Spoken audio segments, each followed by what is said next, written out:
Welcome সবাইকে আমার চ্যানেলে। আজ আমি শুরু করতে চলেছি ক্লাস 10-এর ইতিহাসের প্রথম চ্যাপ্টার, যেটা হচ্ছে ইতিহাসের ধারণা। তো এই চ্যাপ্টারে আমরা কী পড়ব? এই চ্যাপ্টারে আমরা পড়ব যে ইতিহাসে প্রথম কোনো জিনিসের সূত্রপাত কীভাবে হলো। এখানে প্রথমে আসছে খেলাধুলা।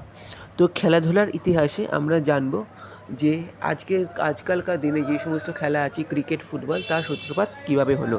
প্রথমে চলো দেখে নিই একদম প্রাচীন ভারতে, মানে প্রথম দিকে খেলাধুলা হিসাবে কি খেলা হতো। একদম প্রথমে প্রধান খেলাধুলা হিসেবে প্রধানত গণ্য করা হতো পশু শিকার বা মৃগয়াকে, যেগুলো রাজা মহারাজারা করে থাকতেন। এটা ছাড়াও কিছু নিচুতলার মানুষ, যেমন শবর, পুলিন্দ, চণ্ডাল, ব্যাধ, তারা পশু শিকার করত, যেটা তাদের জীবিকা হিসেবে গণ্য করা হতো। কুস্তি বা মল্লযুদ্ধ সেই সময় খেলাধুলার একটা অঙ্গ হিসাবে ধরা হতো। প্রবন্ধ কাব্যে মেয়েদের জলক্রিয়া আর উদ্যানচর্চার কথা উল্লেখ রয়েছে। এটা ছাড়া সেই সময় পাশা খেলা, দাবা খেলারও প্রচলন ছিল। হাডুডু, ডাঙ্গুলি, কুস্তি, গরু মোষের লড়াই, দড়ি খেলা, নৌকা বাইচ, দাঁড়িয়াবান্ধা, কানামাছি, লাঠি খেলা, এই সমস্ত কিছুরও প্রচলন ছিল। মহরমের সময় সেই সময় প্রদর্শিত হতো ক্রীড়া কৌশল, লাঠি আর তরবারি খেলা। এরপরে আসছে মল্লযুদ্ধ। মল্লযুদ্ধ কি? মল্লযুদ্ধ হচ্ছে এক ধরনের খেলা, যেটা প্রথম শুরু হয় 19 শতকে। 19 শতকের মধ্যভাগে হিন্দুমালা প্রতিষ্ঠিত হয় 1867 খ্রিস্টাব্দে। সেই সময় সেখানে নিয়মিত লাঠি খেলা, মল্লযুদ্ধ, ব্যায়াম, কৌশল প্রভৃতি প্রদর্শন করা হতো। 20 শতকে মল্লযুদ্ধে দুজন বাঙালি ছিলেন। তারা হলেন যতীন্দ্রপ্রসাদ গুহ আর ফণীন্দ্র কৃষ্ণ গুহ। যতীন্দ্রপ্রসাদ গুহ আর ফণীন্দ্র কৃষ্ণ গুহ এই দুজন বাঙালি ছিলেন, যারা 20 শতকে খেলাধুলার প্রতি তাদের অবদান রেখেছিলেন। আজকালকার দিনে ফুটবল, ক্রিকেট, হকি প্রভৃতি খেলা জনপ্রিয় হয়ে উঠেছে। তো এই সমস্ত খেলা কীভাবে সূত্রপাত হয়েছে সেটাও আমরা দেখে নেব।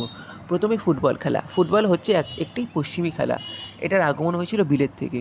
তো ফুটবল আমাদের দেশে আগমনের পর আমাদের দেশে কুস্তি, ডাঙ্গুলি, হাডুডু প্রভৃতি খেলা জনপ্রিয়তা বাড়তে শুরু করে। তার সাথে সাথে ফুটবলও এগিয়ে আসে। ইস্ট ইন্ডিয়া কোম্পানির নাবিকরা প্রথম ভারতীয় উপমহাদেশে এই ফুটবল খেলার আবির্ভাব ঘটান। সেই সময় ফুটবল খেলার প্রকৃত কোনো সাল তারিখ উল্লেখ করা হয়নি, তবে মনে করা হয় 19 শতকের শুরুতে কলকাতা, ব্যারাকপুর, দমদমে ফুটবল খেলা শুরু হয় ইউরোপীয় বাসিন্দা আর মিলিটারিদের মধ্যে। 1854 সালের মাঝামাঝি সময় 1854 সালের এপ্রিল মাসের দ্বিতীয় সপ্তাহে প্রথম এসপ্ল্যানেড ময়দানে ফুটবল খেলার আসর বসে। বাঙালিদের মধ্যে ফুটবলে প্রথম পা ছোঁয়ান নগেন্দ্রপ্রসাদ সর্বাধিকারী। বা এইভাবে বাঙালির হাত ধরে ভারতে আর পুরো এশিয়াতে ফুটবল খেলা ছড়িয়ে পড়ে। তারপর আসছে ক্রিকেট। ক্রিকেট খেলার সূচনা হয় পুরো বিশ্বে, সেটি হচ্ছে সপ্তদশ শতকে। এটি সূত্রপাত হয় দক্ষিণ ইংল্যান্ডে। তো ক্রিকেট খেলার সূত্রপাত হয় সপ্তদশ শতকে দক্ষিণ ইংল্যান্ডের একটি গ্রামে। তারপর আস্তে আস্তে তা সারা ইংল্যান্ডে ছড়িয়ে পড়ে। ইংরেজদের হাত ধরেই এই খেলা ভারতে আসে। 1792 সালে প্রথম প্রতিষ্ঠিত হয় প্রথম ক্রিকেট ক্লাব ভারতে, যেটা হচ্ছে কি ক্যালকাটা ক্রিকেট ক্লাব, CCC। সেই সময় ক্রিকেট খেলা ইংরেজরা খেলতো আর বাঙালিরা সেটি দেখত। আস্তে আস্তে বাঙালিরা এর প্রতি আকর্ষিত হয়। বাঙালিরা প্রথম যে বল করতো ক্রিকেটে সেটা হচ্ছে আন্ডারআর্ম। নগেন্দ্রপ্রসাদ সর্বাধিকারী প্রথম ভারতীয় ছিলেন যিনি ওভারহেড বোলার হিসেবে পরিচিত। কলকাতায় বিদ্যাসাগর কলেজের অধ্যক্ষ সারদা রঞ্জন রায় ক্রিকেট খেলার গুরুত্ব বুঝেছিলেন। সারদা রঞ্জন ছাড়াও দক্ষিণারাম মজুমদার ও অন্যান্য বাঙালিদের চেষ্টায় ক্রিকেট খেলা ভারতে ছড়িয়ে পড়ে। ইংরেজদের ক্যালকাটা ক্রিকেট ক্লাবের অনুকরণে তৈরি হয় টাউন ক্লাব, যেটি তৈরি করেন সারদা রঞ্জন। তারপর আসছে হকি। ব্রিটিশ সামরিক অফিসাররাই প্রথমে ভারতীয় সেনাদের মধ্যে এই হকি খেলা শুরু করেন। কলকাতা রেঞ্জার্স ক্লাব এই খেলাকে কলকাতায় প্রচলিত করেন। এটা হলো খেলাধুলার ইতিহাস। তারপর আসছে খাদ্যাভ্যাসী ইতিহাস। খাদ্যাভ্যাসী ইতিহাসের মধ্যে আদিম মানুষরা খাদ্য সংগ্রাহক ছিল। তারা খাদ্য উৎপাদক হলো তারপরে যখন তারা চাষাবাস করতে শুরু করলো, যেটি হচ্ছে কি নতুন পাথরের যুগে আদিম মানুষরা ধীরে ধীরে গম, বার্লি, মিলেট, রাই এইসব শস্যের চাষ শুরু করে। এভাবে তারা খাদ্য সংগ্রাহক থেকে খাদ্য উৎপাদকে পরিবর্তিত হলো। তারপর আসছে শিল্পচর্চার ইতিহাস। শিল্পচর্চার ইতিহাসের মাধ্যমে প্রথমে আসে সঙ্গীত আর নৃত্য। তো সঙ্গীতের সূত্রপাত হয়েছিল একদম প্রথম দিকে, যখন মুখ দিয়ে শব্দ করা, শীষ দেওয়া, গুনগুন করে সুর তোলা, এইসবের মাধ্যমে আদি মানুষরা সঙ্গীতের সূত্রপাত করলেন। তা সেই সময় বিভিন্ন আচার অনুষ্ঠানে আদি মানুষরা সঙ্গীতের প্রয়োগ শুরু করেন। তখন একটা সময় যখন ঝড়, জল, বৃষ্টি, বজ্রপাত হতো, সেই সময় এগুলোকে প্রাকৃতিক শক্তি হিসাবে বা এই সমস্ত প্রাকৃতিক শক্তিকে দেবতা হিসেবে মনে করা হতো। তো তাদেরকে তুষ্ট করার জন্যই শুরু হলো সঙ্গীত ও নৃত্য, এবং ধীরে ধীরে এভাবে সঙ্গীত ইতিহাসের পাতায় জায়গা করে নিল। তারপরে আসছে নাটক। নাটকের সূত্রপাত একইভাবে হলো, যখন কোনো ঋত্বিক বা যজমান ঋত্বিক বা কোনো যজমান তারা মনের একঘেয়েমি দূর করার জন্য আমোদ প্রমোদের ব্যবস্থা শুরু করলেন। সেই সময় কোনো দিনের শেষে আগুনের চারপাশে ঘিরে বসত গল্পের আসর। এইভাবে এই গল্পগুলিকে সংলাপের আকারে সাজিয়ে একটা নাটকের রূপ দেওয়া হতো।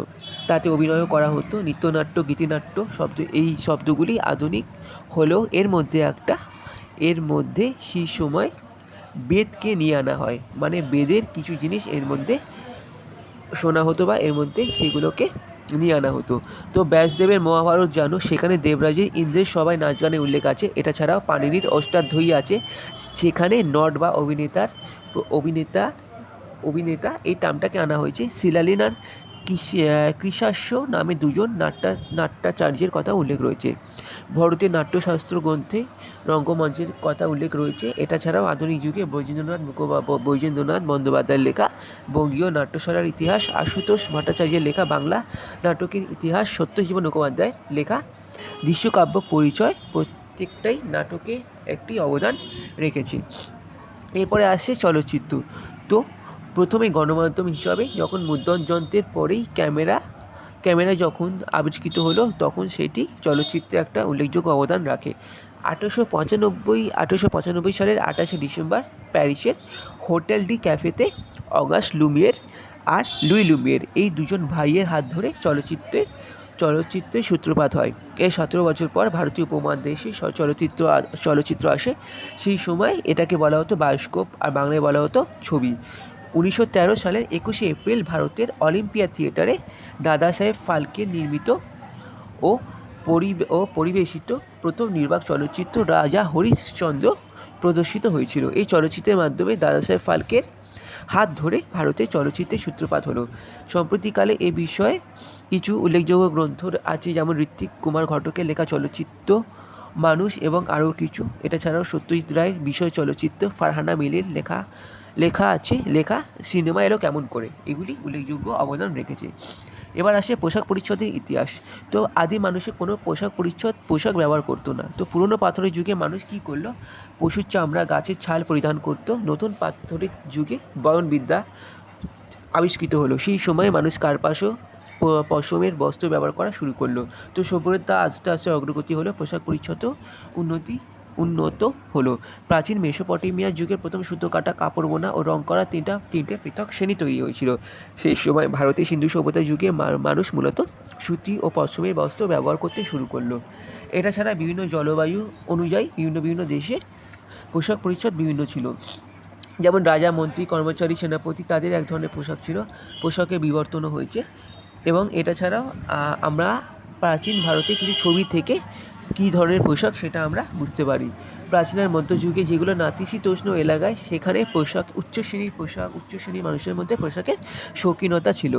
মলয় রায়ের লেখা বাঙালি বেশব্যাস বিবর্তনের রূপরেখা, এটা পোশাক সম্বন্ধে একটা ধারণা আমাদের দেয়। তো আজকে এতটাই রইল। পরের পার্টে আমি যানবাহনের ইতিহাস, দৃশ্য শিল্পের ইতিহাস, স্থাপত্যের ইতিহাস, এই সমস্ত জিনিসগুলো শুরু করব। সামরিক ইতিহাসও রয়েছে, নারী ইতিহাস, মানে এই চ্যাপ্টারটা পুরোটা কমপ্লিট করব। তো তোমরা আজ যতটা পড়ালাম একটুখানি ভালো করে দেখবে, তোমাদের বইয়ের সাথে মিলিয়ে নেবে, কোথাও কোনো এক্সট্রা ইনফরমেশন থাকলেও সেটা পড়ে নেবে। আর তোমরা অন্য কোন বিষয়ের ওপর ভিডিও চাইছো সেটা আমাকে বলবে। আর এই ভিডিওটাকে অবশ্যই একটা লাইক করবে, আমার চ্যানেলটাকে সাবস্ক্রাইব করে নিও। ধীরে ধীরে আমি অন্যান্য সাবজেক্টেরও ভিডিও নিয়ে আনবো। ওকে, তো আজ এত অবধি, সবাইকে ধন্যবাদ, থ্যাংক ইউ।